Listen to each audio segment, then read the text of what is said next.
अगर हम एडवेंट का सिनोनिम समझने का काम करें तो इसका सिनोनिम क्या होगा? अराइवल। अराइवल अप्रोच भी हो सकता है, इंसेप्शन भी हो सकता है, ठीक है, beginning,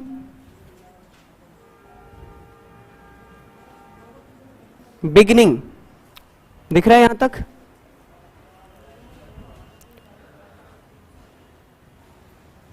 hello, welcome everyone on our YouTube channel Jyoti Yadav. स्वागत है आपका। इस क्लास को शेयर भी कर दीजिए सभी लोग, और कमेंट करके बताते भी चलें, जितने भी लोग लाइव जुड़े हुए हैं सभी लोग बताते भी चलें कि इसका सिनोनिम क्या होगा, अगर आपको आता है इसके अलावा तो, ठीक है। चलिए, हम लोग वर्ड देख रहे हैं एडवेंट, इसका अराइवल, अप्रोच, इंसेप्शन, बिगनिंग या फिर ऑनसेट भी कह सकते हो आप। ऑनसेट का मतलब भी किसी चीज का आगमन होता है, या फिर इमरजेंस, या फिर कमेंसमेंट। कमेंसमेंट का मतलब भी किसी चीज का शुरुआत या प्रारंभ, आगाज करना, ठीक है। और डान भी लिख सकते हो आप इसमें, डान, ठीक है, डान। अनमोल राठौर, आलोक यादव, शिव कुमार, नेहा यादव, राधे राधे डियर। चलिए,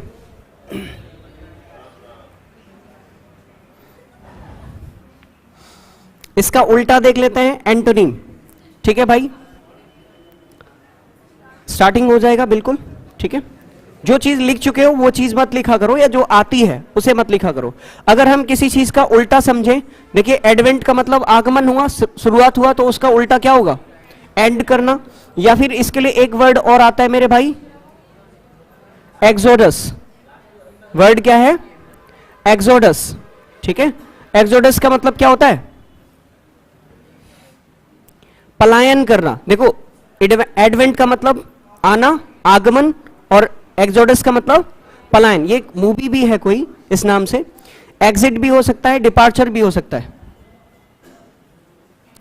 एग्जिट और डिपार्चर। चलिए, फटाफट से इतने वर्ड्स को नोट करो, फिर याद करते हैं।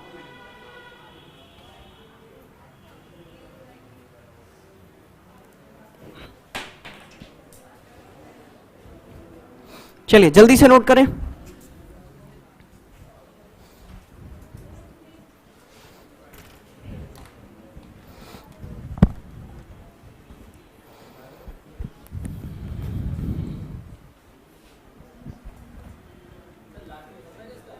जी, लास्ट हो सकता है बिल्कुल।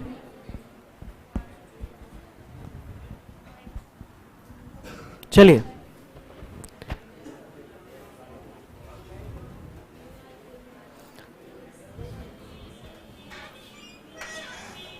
कमेंट शो करना जरा, कमेंट। हाँ जी, लाइव वालों जरा एक बार बताओ, विजिबिलिटी और साउंड क्लियर है?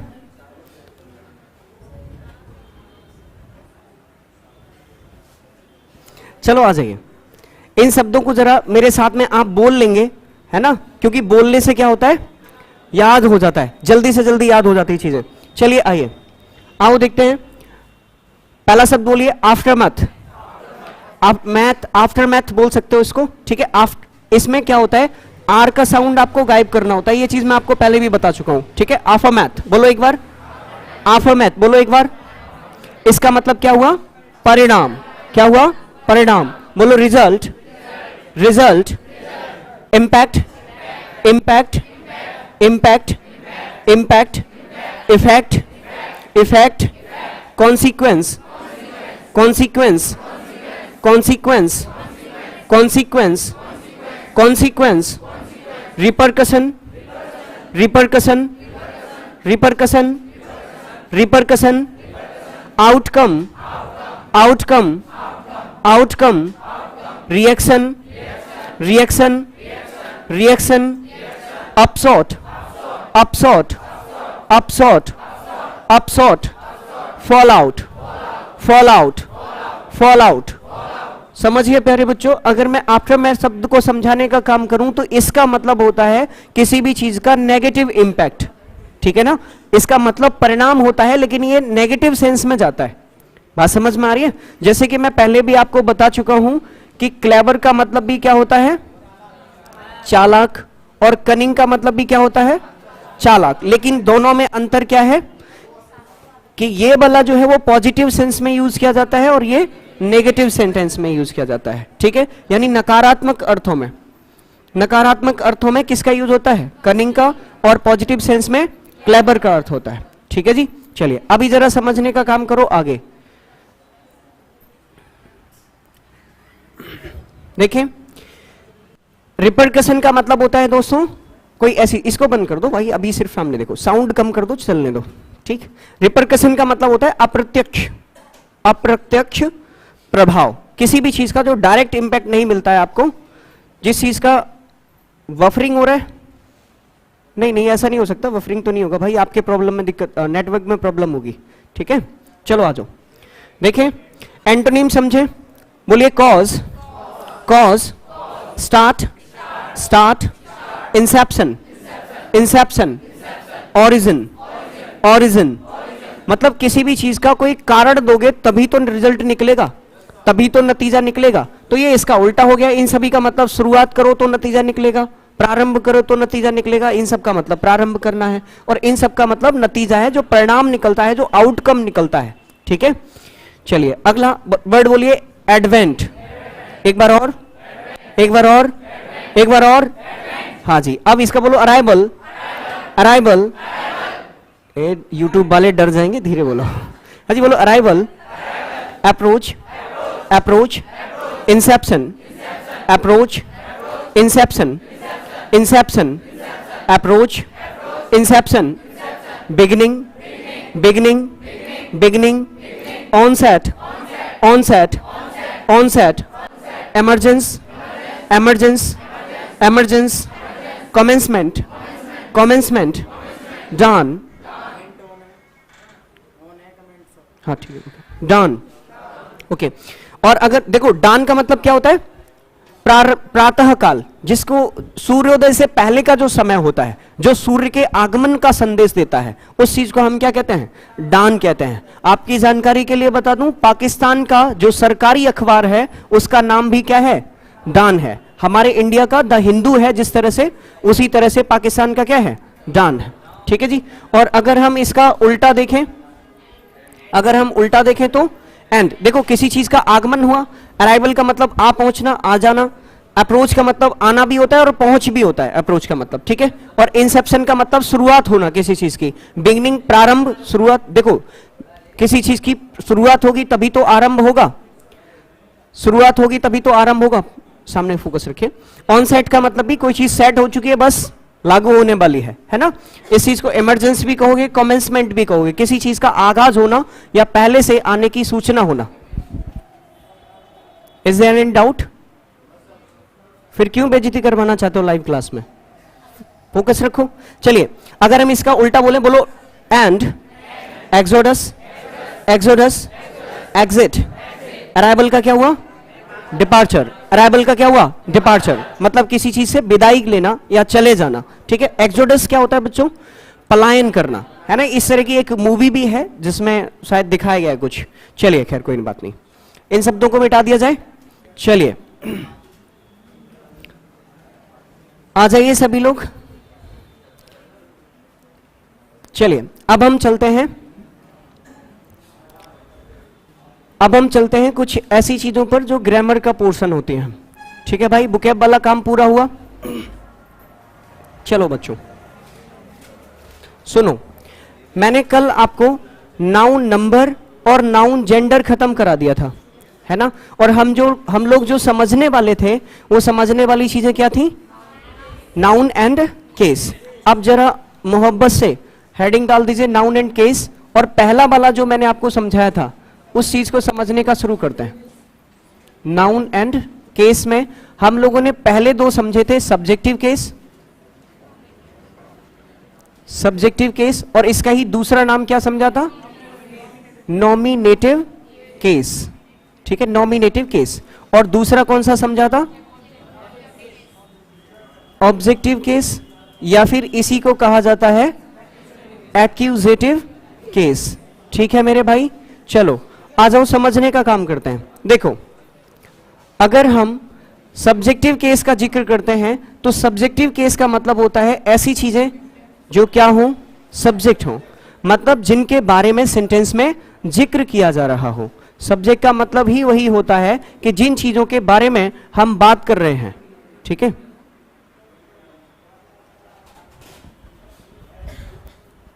कुछ समझाना पड़ेगा, काफी देर से देख रहा हूं मैं आपको। चलिए, अगर सब्जेक्ट की बात करें तो नॉमिनेटिव, ध्यान दीजिए बस, सब नॉमिनेटिव केस भी इसी को कहा जाता है, सब्जेक्टिव केस भी इसी को कहा जाता है, और ऐसी बातें सेंटेंस में जिनके बारे में बातचीत की जाए उन्हें सब्जेक्ट कहा जाता है। ठीक है बच्चों, और इन चीजों की खास बात क्या होती है कि ये बातें, देखो सेंटेंस में मेन चीज क्या होता है बताओगे कोई?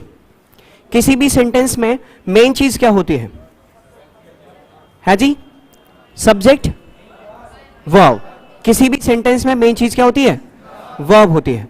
मैंने आपको पहले भी बता चुका हूं कि कभी भी एक अकेला सब्जेक्ट सेंटेंस नहीं बना सकता, कभी भी एक अकेला ऑब्जेक्ट सेंटेंस नहीं बना सकता, लेकिन अगर किसी सेंटेंस में अकेली वर्ब लिखी गई है तो वो सेंटेंस बना सकती है। और वर्ब से पहले अगर कोई चीज लिखी जाती है तो वो हमेशा कौन सा केस होती है? सब्जेक्टिव केस होती है। और इस वर्ब का जिस चीज पर इंपैक्ट पड़ता है, जिस चीज पर प्रभाव पड़ता है, उस चीज को हम क्या कहते हैं? ऑब्जेक्टिव केस कहते हैं। बात समझ में आई? वर्ब से पहले अगर कोई चीज लिखी गई है तो वो हमेशा क्या होगी? सब्जेक्टिव केस, और वर्ब के बाद में लिखी गई है तो ऑब्जेक्टिव केस। ये दोनों ही केस क्लियर हुए? मैं जरा एग्जाम्पल भी लिखकर बता देता हूं। अगर कहीं पर लिखा गया है मोहन कॉल्ड बीना, तो इस सेंटेंस में प्यारे बच्चों अगर आप जिक्र करेंगे तो ये मोहन कौन सा केस हुआ और बीना कौन सा केस हुआ? Objective case. अच्छा, अगर मैं इस जगह पर इस तरह से लिख देता ही इनवाइटेड सी, क्या ये बात सही हुई? क्या ये बात सही हुई? बिल्कुल गलत। क्यों? क्योंकि वर्ब से पहले हमेशा क्या आता है? सब्जेक्टिव केस आता है, और वर्ब के बाद हमेशा ऑब्जेक्टिव केस आता है, तो इसलिए यहां पर हमें हर करना पड़ेगा। अब सुनो, नाउन के साथ में एक प्यारी बात ये होती है कि इसको कभी भी अपना जो रूप है वो सब्जेक्ट या ऑब्जेक्ट के अकॉर्डिंग चेंज करने की जरूरत नहीं होती। नाउन जिस फॉर्म में सब्जेक्टिव केस में आता है उसी फॉर्म में ऑब्जेक्टिव केस में जाता है, जबकि प्रोनाउन में ये चीजें चेंज हो जाती हैं। सब्जेक्टिव केस होगा तो ही होगा, और ऑब्जेक्टिव केस होगा तो हिम हो जाएगा। सी है तो हर, आई है तो मी, लेकिन हम फिलहाल नाउन पढ़ रहे हैं तो नाउन से संबंधित ही रहेंगे। मतलब सब्जेक्टिव केस में भी नाउन वैसा का वैसा ही रहता है, और ऑब्जेक्टिव केस में भी नाउन वैसा का वैसा ही रहता है। बस फर्क इस बात का होता है कि अगर वो वर्ब से पहले है और एक्शन का डूअर है, वर्ब से पहले है और एक्शन का डूअर है, तो उस बात को हम सब्जेक्टिव केस कहेंगे। और अगर वो वर्ब के बाद में है और एक्शन का रिसीवर है, एक्शन को रिसीव करने का काम कर रहा है, तब हम उसको क्या कहेंगे? ऑब्जेक्टिव केस कहेंगे। Is that clear? ओके। अच्छा, अगला वाला हमने कौन सा समझा था? लिख लो इस बात को।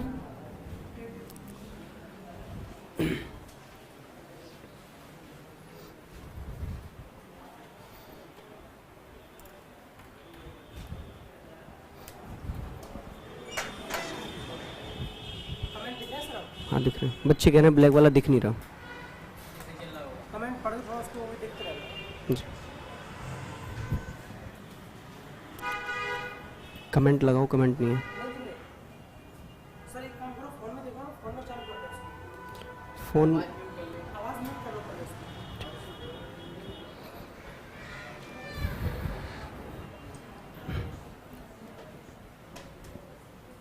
चलिए सर शुरू करें।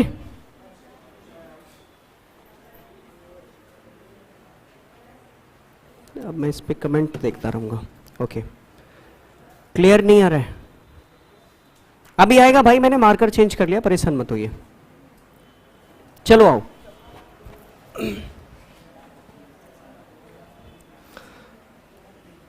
तीसरा वाला केस कौन सा हम लोगों ने पढ़ा था? Dative case. डेटिव केस समझिए, डेटिव केस जो है वो ऑब्जेक्टिव केस का ही पार्ट होता है। डेटिव केस किसका पार्ट होता है? ऑब्जेक्टिव केस का ही पार्ट होता है, लेकिन फर्क बस इतना होता है, ये ऑब्जेक्ट होता है कौन सा वाला? कौन सा वाला? लिविंग ऑब्जेक्ट, ठीक है, या फिर जिसको आप इनडायरेक्ट ऑब्जेक्ट कहते हो। ये जनरली लिविंग होता है, इसको लिविंग कहना उतना ज्यादा ठीक नहीं है जितना ज्यादा इनडायरेक्ट ऑब्जेक्ट कहना ठीक है। जो इनडायरेक्ट ऑब्जेक्ट होता है प्यारे बच्चों, उस चीज को हम क्या कहते हैं? डेटिव केस कहते हैं। और ये ऑब्जेक्टिव केस का ही फॉर्म होता है, ऑब्जेक्टिव केस का ही रूप होता है। जैसे अगर हम कहते हैं she bought a book for her daughter, हम कह रहे हैं उसने एक किताब खरीदी, किसके लिए? अपनी डॉटर के लिए। उसने एक किताब अपनी डॉटर के लिए खरीदी। तो समझो बेटा, अगर हम इस सेंटेंस को ध्यान से समझने का काम करें तो ये वाली जो बात है, तो ये वाली जो बात है आपकी सी, ये कौन सा केस हुआ? Subjective case. और व्हाट को अगर समझें तो ये वर्ब हुआ, और इसके बाद में जो बात लिखी गई है वो ऑब्जेक्टिव केस हुआ। ठीक है जी। अब ऑब्जेक्टिव केस के बाद में प्रेपोजिशन आता है, और ये बात मैं आपको बता चुका हूं कि प्रेपोजिशन के बाद हमेशा ऑब्जेक्टिव केस आता है। तो अब ये वाला जो ऑब्जेक्टिव केस है, इसी ऑब्जेक्टिव केस को हम क्या कहेंगे? डेटिव केस कहेंगे, क्योंकि क्रिया का डायरेक्ट प्रभाव किस पर पड़ रहा है? बुक पर। तो ये तो हुआ डायरेक्टिव, ये तो हुआ आपका डायरेक्ट ऑब्जेक्ट, यानी कि ऑब्जेक्टिव केस हुआ। लेकिन इनडायरेक्ट प्रभाव किस पर पड़ रहा है? हर डॉटर पर। तो ये बात हुई आपकी कौन सा केस? Dative case. ठीक है दोस्तों, जो चीज इनडायरेक्ट ऑब्जेक्ट होती है उसी को हम डेटिव केस कहते हैं। एक और देख लीजिए, she told a story to me. अगर हम इस सेंटेंस को सी टोल्ड मी अ स्टोरी लिख देते तो भी सेंटेंस ठीक था, और इस तरह से भी ठीक है। ठीक है जी, इस तरह से लिख रहे हैं तो भी ठीक है। तो देखो जरा यहां पर क्या करोगे, अगर हम इस सी को समझें तो ये सब्जेक्टिव केस, वर्ब को और टोल्ड को समझें तो टोल्ड क्या हुआ? वर्ब। और अगर आई स्टोरी समझे तो स्टोरी क्या हुआ? Objective case. और टू मी क्या हुआ आपका? Dative case. क्योंकि क्रिया पर क्रिया का जिस चीज पर इनडायरेक्ट प्रभाव पड़ता है उसे इनडायरेक्ट ऑब्जेक्ट कहते हैं। यही चीज आपकी डेटिव केस कहलाती है। ठीक है जी।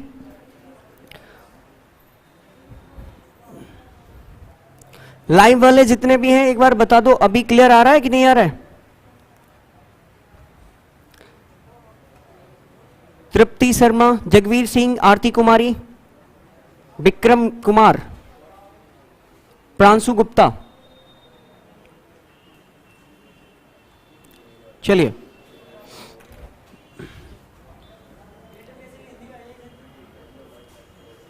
डेटिव केस का भी कर्म से ही मतलब होता है, कोई दिक्कत वाली बात नहीं है, ऑब्जेक्टिव केस ही है। ठीक है, आगे बढ़ा जाए। इसके बाद कौन सा था?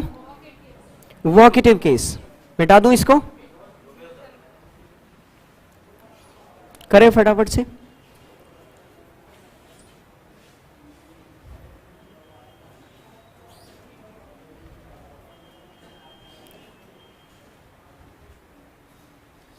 कुछ मेरा भाई, क्या बात है, कुछ यदुवंशी। चलिए शेयर भी कर दो यार, जितने भी लोग जुड़े हुए हो सारे शेयर करो। चलिए भाई, हो गया? अरे हुआ या नहीं हुआ? ठीक है, चलिए अगला वोकेटिव केस।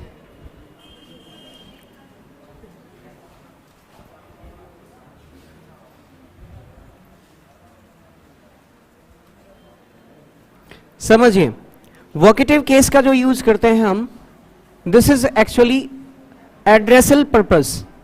अगर हम किसी को संबोधित करते हुए कहते हैं, एड्रेस करते हुए कोई चीज कहते हैं, अगर हम किसी को ऑर्डर कर रहे हैं, रिक्वेस्ट कर रहे हैं, या फिर कोई इसको एडवाइस या सजेशन दे रहे हैं, और साथ में हम उसको क्या कर रहे हैं? एड्रेस भी कर रहे हैं, तो इस चीज को क्या कहा जाएगा?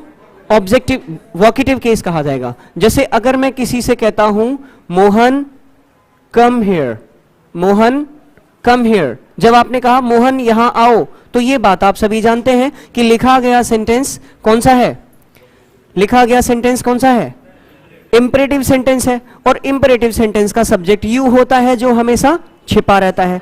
अब अभी अभी आपने पढ़कर आए हो कि अगर वर्ब से पहले कोई चीज आ रही हो तो वो सब्जेक्टिव केस होती है, लेकिन क्या ये सब्जेक्टिव केस है? बिल्कुल नहीं, क्योंकि एक्शन का डूअर नहीं है। इसको तो बस हम क्या कर रहे हैं, एड्रेस कर रहे हैं, संबोधित कर रहे हैं, ठीक है ना। जब आप किसी को संबोधित करते हो तो यही चीज आपकी क्या कहलाती है, वोकेटिव। ये एक्चुअली वोकेशनल से बना हुआ है, वार्तालाप से बना हुआ है। जब किसी से आप बातचीत करते हो तब जो संबोधन करते हो, इसी को कहा वोकेटिव केस कहा जाता है। तो ये आपका वोकेटिव केस हुआ। या फिर आप इस बात को ऐसे भी लिख सकते हो, क्लास में कोई भी टीचर आकर कह सकता है स्टैंड अप राहुल, ठीक है, स्टैंड अप राहुल। एक तो आप उसको इंपरेटिव सेंटेंस यानी कि ऑर्डर दे रहे हो और साथ में उसको एड्रेस भी कर रहे हो, ठीक है। प्लीज ब्रदर हेल्प मी, तो ब्रदर शब्द क्या हो गया, कौन सा केस हुआ, वोकेटिव केस हुआ, ठीक है। Is that clear? Okay, note करें फटाफट से।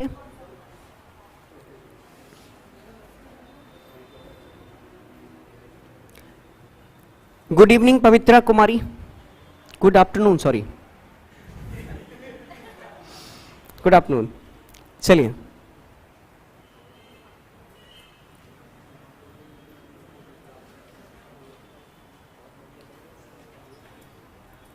Praveen Kumar, Dhruv Yadav, Sonam Mishra, good afternoon. चलिए, मिटा दिया जाए। बेटा समझो, वोकेटिव केस का मतलब हुआ जब आप किसी को एड्रेस करते हो, किसी को ऑर्डर कर रहे हो, रिक्वेस्ट कर रहे हो, साथ में उसका नाम भी ले रहे हो, तो इन चीजों को क्या कहा जाता है, वोकेटिव केस कहा जाता है। चलिए अब हम चलते हैं अगले पॉइंट पर, जिसका नाम है case in apposition. Case in apposition समझिए दोस्तों, अगर हम केस इन एपोजिशन को समझने का काम करें तो इसका मतलब होता है ऐसी चीजें जो लिखी गई हो साइड बाय साइड, ठीक है। केस इन एपोजिशन का मतलब क्या हुआ, साइड बाय साइड। जो एपोजिशन वर्ड है इसका सिनोनिम होता है साइड बाय साइड, मतलब अगल बगल में रखी गई चीज। जब आप किसी चीज के एक से ज्यादा नाम लिखते हो किसी सेंटेंस में, जिसको आप एट्रीब्यूट के नाम से पढ़कर आए हो, ठीक है, एट्रीब्यूट के नाम से जिसको पढ़कर आए हो। एट्रीब्यूट क्या होता है, attribute equal to additional information, additional information of subject और ऑब्जेक्ट। या तो सब्जेक्ट के बारे में या ऑब्जेक्ट के बारे में आप कोई एडिशनल इंफॉर्मेशन देने का काम करते हो, यही चीज आपकी केस इन एपोजिशन कहलाती है। जैसे मान लीजिए अगर मैं कहता हूं Rahul my friend is coming to me. एक बात बताऊं, बाहुबली मूवी देखे हो, है जी, जिन्होंने देखी है उसमें नोटिस करना, जब सबसे ज्यादा तालियां किस बात पर बजी थी, अमरेंद्र बाहुबली यानी मैं।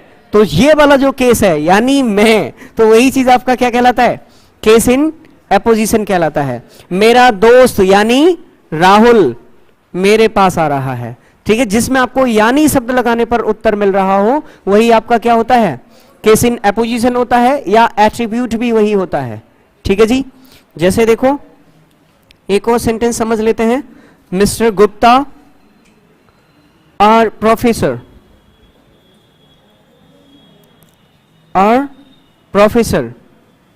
विल होस्ट दिस पार्टी, ठीक है। अगर हम यहां समझने का काम करें,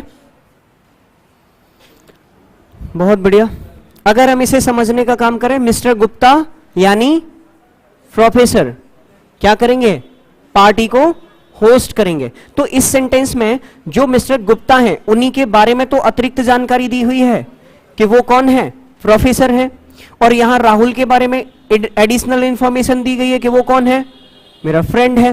तो इसलिए ये जो चीजें हैं, देखो राहुल तो आपका सब्जेक्टिव केस हुआ, कोई दिक्कत वाली बात नहीं है, और इसमें मिस्टर गुप्ता सब्जेक्टिव केस हुआ, लेकिन जो माय फ्रेंड लिखा हुआ है यही बात आपकी क्या कहलाएगी, केस इन एपोजिशन। इसी को केस इन एपोजिशन कहा जाता है। देखो बेटा ये दो शब्द होते हैं, पहली बात तो एक शब्द होता है ओपोजिशन और एक शब्द होता है एपोजिशन। दोनों शब्द एक दूसरे के एंटोनिम हैं। इस ओपोजिशन का मतलब होता है विरोध करना, और इस एपोजिशन का मतलब होता है साथ देना। ठीक है, ये साथ साथ खड़े होने वाला होता है, जबकि ये विरोध में खड़े होने वाला होता है। ठीक है, चलिए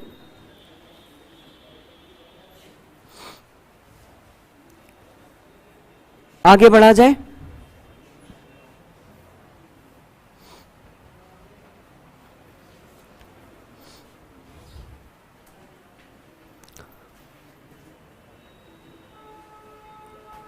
नोट करिए फटाफट से, फिर आगे चलते हैं।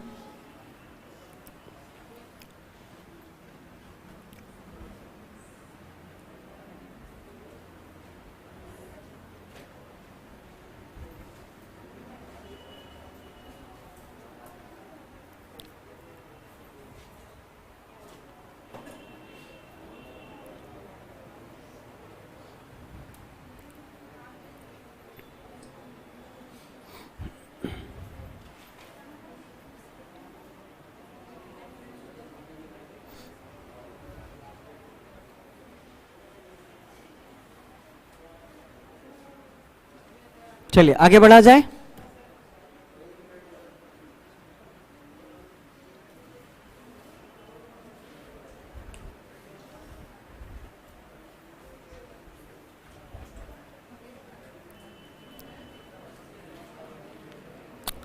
हो गया, लिख लिया सभी ने? चलिए भाई, आपने अब तक 4 केस समझ लिए हैं। सब्जेक्टिव केस यानी कि कर्ता कारक, ऑब्जेक्टिव केस यानी कि कर्म कारक, डेटिव केस यानी कि संप्रदान कारक, और अभी केस इन एपोजिशन मतलब एट्रीब्यूट। ठीक है, साथ देने वाला। चलिए आप समझते हैं कौन सा आएगा इसके बाद में, बोलो फटाफट से।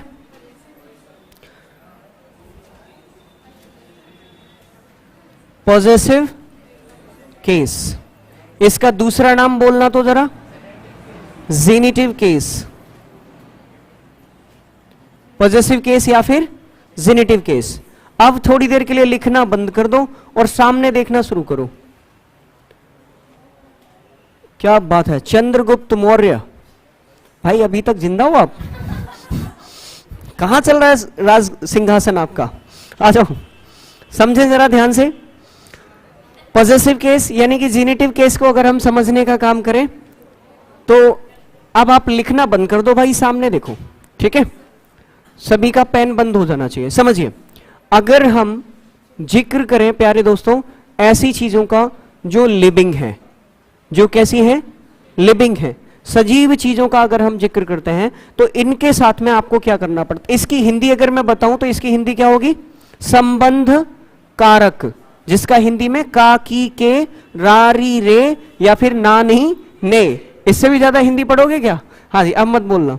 इसका अगर हम समझें तो इसका हिंदी क्या हुआ? संबंध कारक। और संबंध कारक होता है का, की, के। यानी कि अगर ये वाले शब्द कहीं पर आ रहे हो, का के की में क्या दिक्कत है भाई? चिन्ह तो वही है ना, चिन्ह तो आगे पीछे लिख दो, क्या दिक्कत है? मत जाओ, नासी, चुप है जा। समझो, अगर कहीं पर का, के, की आ रहा है, देखो रारेरी आ रहा होगा तो आपको प्रोनाउन यूज करना पड़ेगा, मेरा, मेरी, मेरे। नानी ने आ रहा होगा, अपना, अपनी, अपने, तो भी आपको प्रोनाउन यूज करना पड़ेगा। लेकिन अगर नाउन है तो क्या यूज करना पड़ेगा? का, के, की। ठीक है, इनमें से कोई एक यूज करना पड़ेगा। अगर कोई चीज लिविंग है तो लिविंग के साथ में, अगर कोई चीज लिविंग है तो उसके साथ में हम क्या करेंगे? देखो, सबसे पहले आपको लिखना पड़ेगा मेरे दोस्तों नाउन। क्या लिखना पड़ेगा? नाउन। और इस नाउन के तुरंत बाद आपको लगाना पड़ेगा क्या चीज? क्या चीज? ये मैंने करा दिया है क्या? तो फिर बोलना एक बार। अपोस्ट्रोफी, अपोस्ट्रोफी, अपोस्ट्रोफू है जी भाई, इसको बोला जाता है अपोस्ट्रोफे। इसमें फी का साउंड नहीं आता, फे, अपोस्ट्रोफे। बात समझ आ रही है? जिसको अगर मैं ये लिखता हूं, क्या पढ़ोगे भाई इसको? It's not toffee, it's toffee, toffee. ठीक है जी। इसी तरह से कॉफे, नॉट कॉफी, फी नहीं होता, फे। ठीक है जी। चलिए, अगर हम इसको समझे तो नाउन के जस्ट आफ्टर आपको लगाना होता है अपॉस्ट्रोफे एस, ठीक है, और उसके बाद में आप जो चीज लिखने का काम करते हो वो चीज होती है पोजेशन। क्या होता है मेरे भाई? पोजेशन, ठीक है जी। आ जाओ आगे।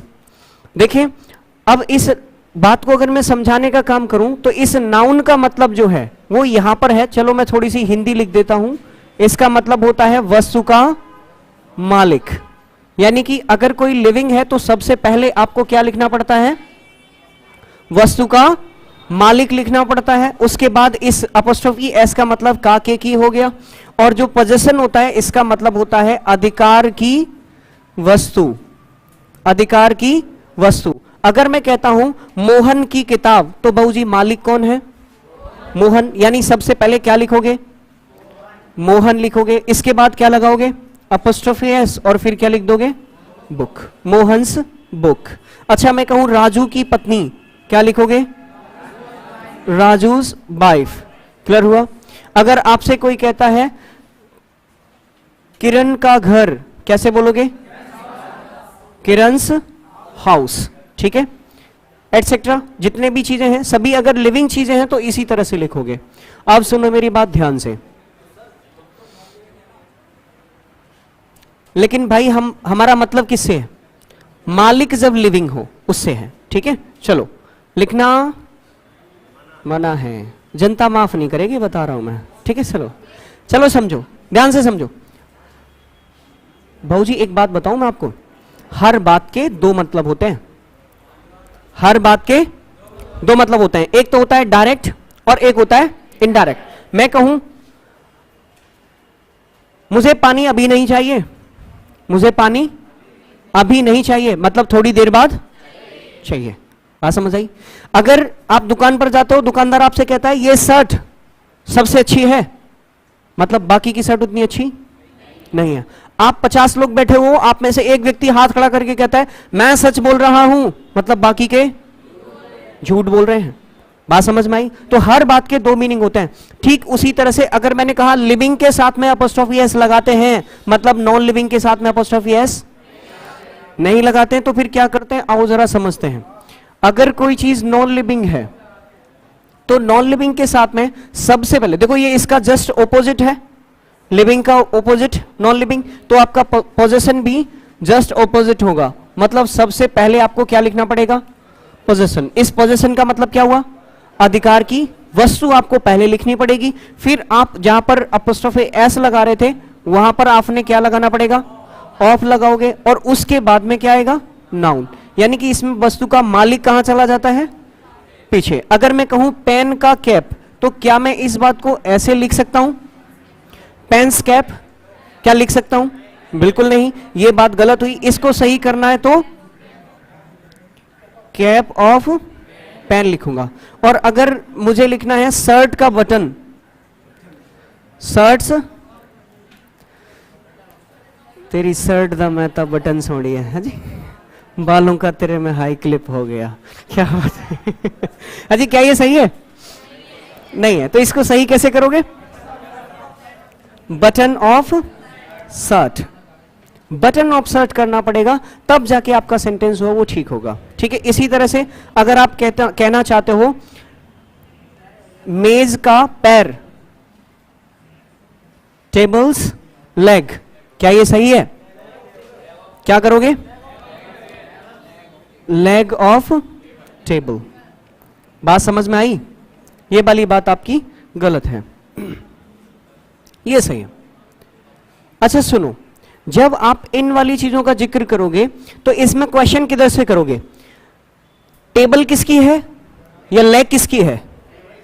इसमें क्वेश्चन कहां से करना पड़ेगा? आगे से। और जवाब कहां से मिलेगा? पीछे से। जैसे अगर मैं आपसे कहता हूं लेग किसकी? टेबल की। बटन किसका? शर्ट का। कैप किसका? पेन का। और इसमें अगर मैं कहूं किरण किसकी? नहीं, इसमें क्वेश्चन किधर से करना पड़ेगा? पीछे से। और जवाब मिलेगा आगे से।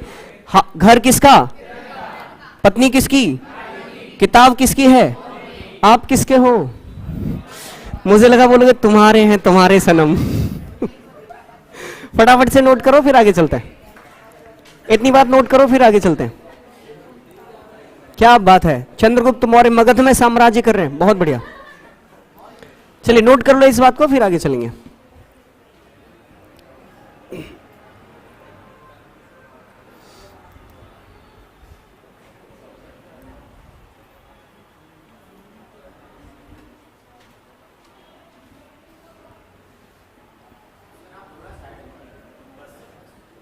और कितना साइड में जाऊंगा?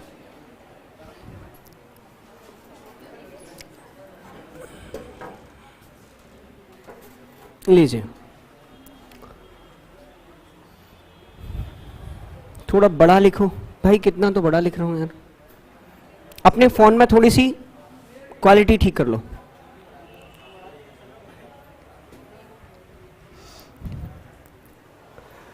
Thank you Mridul Pratap.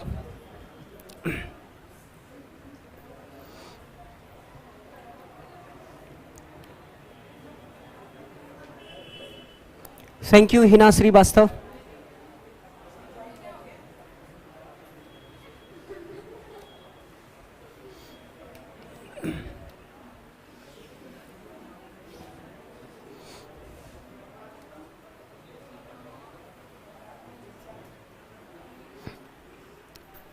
चलिए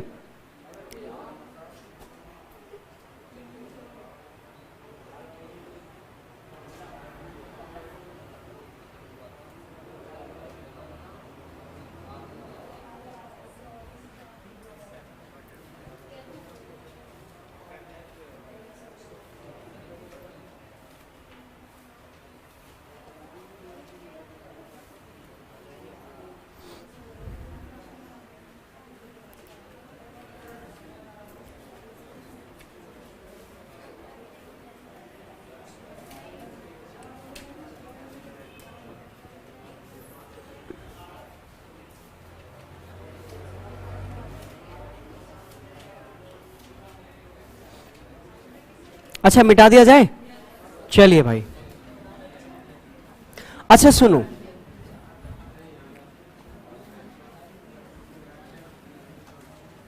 अब मैं आपके लिए कुछ क्वेश्चंस तैयार कर रहा हूं, आपको बताना है ये चीजें सही हैं या गलत हैं।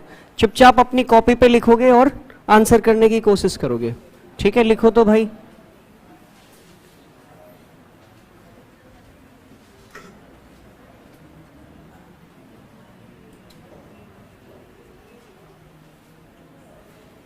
पहला शब्द है दिल्लीज पॉल्यूशन।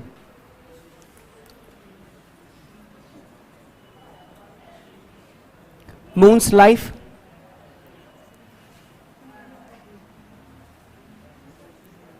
Rooms roof. अपनी कॉपी पे नोट करते चलो फटाफट फटाफट।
क्या बात है। हाँ जी चलो, जिन बच्चों को आ रहा है फटाफट से आंसर करते चलो सारे के सारे। जगवीर सिंह, मोहित कुमार जी, बहुत बढ़िया, कोशिश अच्छी है आपकी।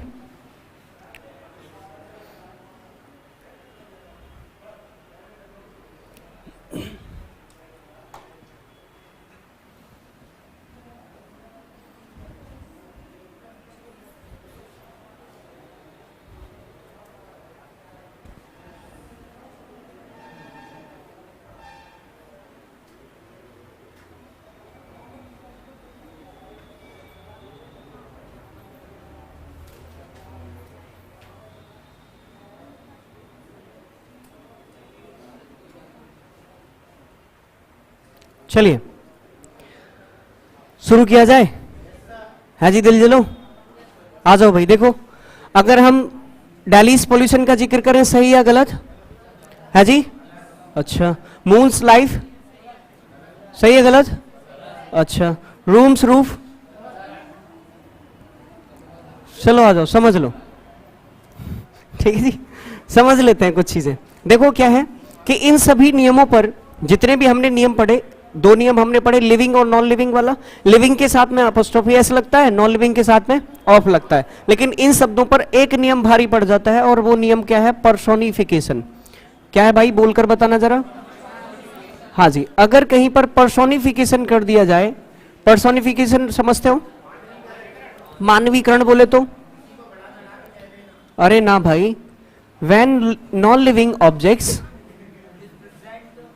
Are treated as if they were living। जब नॉन लिविंग चीजों के साथ में ऐसा व्यवहार किया जाए मानो कि वो कैसे हो, नॉन लिविंग चीजों के साथ में ऐसा व्यवहार किया जाए मानो वो लिविंग हो, तो उन्हें क्या कहा जाता है? पर्सोनिफिकेशन कहा जाता है। नहीं आई बात समझ में? सुन लीजिए, जब आप, मैं एग्जांपल देता हूं पर्सोनिफिकेशन किसको कहते हैं। मान लीजिए आप घर पे बैठे हुए हैं, शाम का समय है, क्लास नहीं है, और आपका मन किया चलो घूम के आते हैं। ठीक है, आपने उठाई अपनी साइकिल और आप चल दिए घूमने। ठीक है सर, और आपकी साइकिल मुड़ गई उस गली में। समझ गए ना किस गली में? बिल्कुल, क्या बात है, सब के सब दिल जले हो।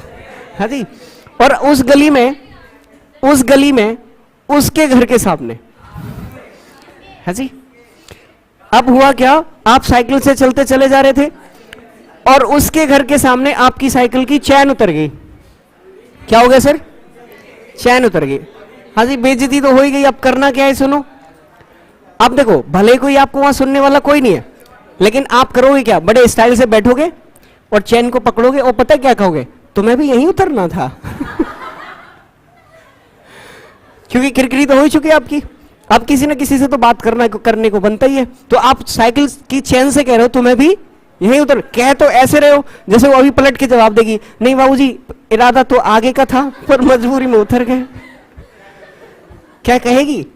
नहीं कहेगी। तो ये चीज भाई सब क्या कहलाती है? पर्सोनिफिकेशन कहलाती है। बात समझ में आई? जब आप किसी भी चीज को, नॉन लिविंग चीज को ऐसे ट्रीट करते हो, जैसे आप में से कई सारे लोग बोलते हैं मेरा दिल कह रहा है कि वो आएगी। कौन कह रहा है भाई? कौन कह रहा है? दिल। मुंह होता है लेकिन कह रहा है। क्या बात है भाई। आप कहते हो मैंने उसे मन की आंखों से किससे देख लिया? मन की आंखें होती हैं नहीं, लेकिन फिर भी हम उसे रिप्रेजेंट ऐसे करते हैं मानो सजीव हो। है तो वो नॉन लिविंग, लेकिन हम उसे रिप्रेजेंट ऐसे करते हैं जैसे कि वो सजीव हो। तो यही चीज पर्सोनिफिकेशन कहलाती है। जब हम ये पर्सोनिफिकेशन किसके साथ में करें? प्लेस के साथ में करें, या फिर हम पर्सोनिफिकेशन करें टाइम के साथ में, या फिर हम पर्सोनिफिकेशन करें किसी भी सेलेस्टियल बॉडी के साथ में। सेलेस्टियल बॉडी समझ में आया मेरे भाई? इसका मतलब होता है आकाशीय पिंड। क्या मतलब होता है? आकाशीय पिंड। Thank you Alok Yadav ji, Mohit, thank you everyone. Okay, अगला समझें। अगर आप प्लेस के साथ में कर रहे हैं, टाइम के साथ में कर रहे हैं, सेलेस्टियल बॉडीज को हेवनली बॉडी भी कहा जाता है, इनको आकाशीय पिंड कहा जाता है। जितने भी आपके प्लैनेट्स हैं, जो स्टार्स हैं, उन सभी के नाम, ठीक है, चांद तारों के नाम जितने भी होते हैं, उन सभी को सेलेस्टियल बॉडी कहा जाता है। इनके साथ में भी पर्सोनिफिकेशन किया जाता है। इनको भी आप अपोस्ट्रोफी एस का यूज कर सकते हैं। और अगर कहीं पर इडियोमेटिक एक्सप्रेशन दिया गया हो, इडियोमेटिक एक्सप्रेशन दिया गया हो, तो इनके साथ में भी आप क्या करोगे? अपोस्ट्रोफे एस का यूज किया। इन सभी चीजों के साथ में अपोस्ट्रोफे एस का यूज भी सही होता है और ऑफ का यूज भी सही होता है। ठीक है भाई, इन चीजों में दोनों ही चीजों का यूज सही होता है, अपोस्ट्रोफे एस भी और ऑफ भी, दोनों ही चीजें सही मानी जाती हैं। सुन लीजिए, अपोस्ट्रोफे एस सही क्यों मानेंगे? जब आप कहोगे दिल्लीज पोल्यूशन, दिल्लीज पोल्यूशन, तो इसका मतलब क्या हुआ? दिल्ली का प्रदूषण। और आप सभी जानते हैं कि प्रदूषण दिल्ली का अपना नहीं है, दिल्ली के लोगों का है। यानी आपने उस नॉन लिविंग चीज को जोड़ दिया किससे? लिविंग से। तो मतलब ये वाली बात कैसी हुई? बिल्कुल ठीक हुई। बात समझ आई? दूसरी बात समझे, आप कह रहे हो चांद का जीवन, तो भाई सभी जानते हैं कि जीवन तो लिविंग का ही होता है, यानी पर्सोनिफाइड कर दिया आपने, तो ये बात भी कैसी हुई?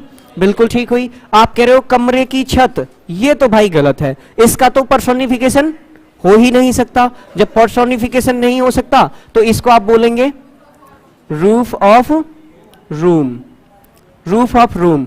अच्छा अगला बताओ, ए डेज लीव, एक दिन की छुट्टी।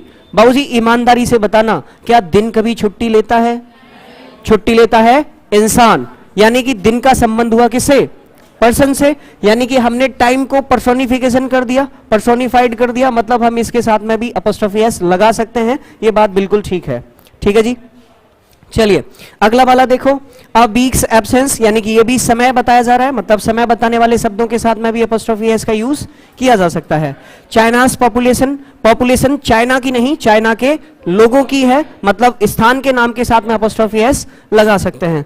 ए बुक स्पेस, ये तो भाई गलत है, क्योंकि बुक का पर्सोनिफिकेशन हो ही नहीं सकता, तो यहां पर आपको क्या बोलना पड़ेगा? Page of book. अगला देखिए, at an arm's length, at an arm's length, क्या बात है। एक बच्चा कह रहा है दिल जलों की कोई गली नहीं होती। भाई नौकरी ले ले भाई, पूरी दुनिया होती है दिल जलों की। ठीक है मेरे बच्चे, चलो आगे आओ। एट अ स्टोन थ्रो का अगर हम बात करें तो एट अ स्टोन थ्रो का मतलब क्या होता है? At an arm's length, sorry at an arm's length है, तो इसका मतलब होता है दूर। एट एन आर्म्स का मतलब क्या होता है? दूर। अब समझो वाक्य में अगर यूज किया जाए तो इसका यूज कैसे बनेगा? My father advised me to be at an arm's length from bad boys.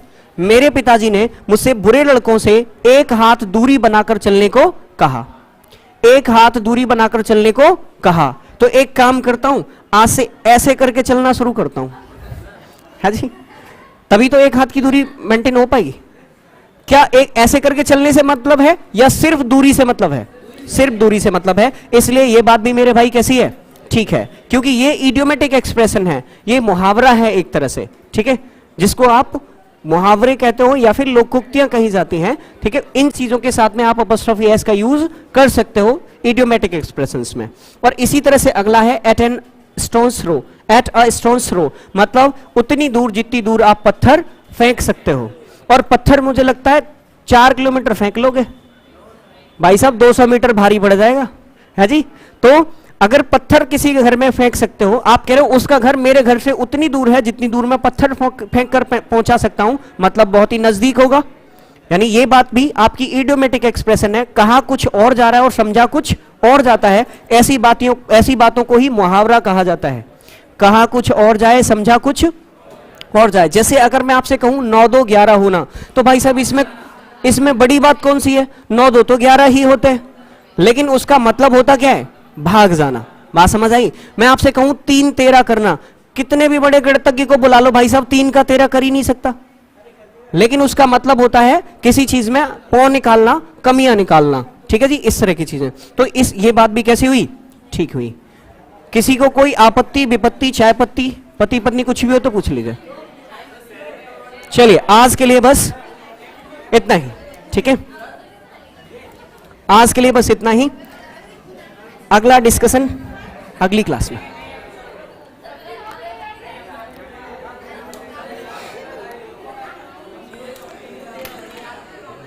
ठीक है, thank you everyone, bye bye.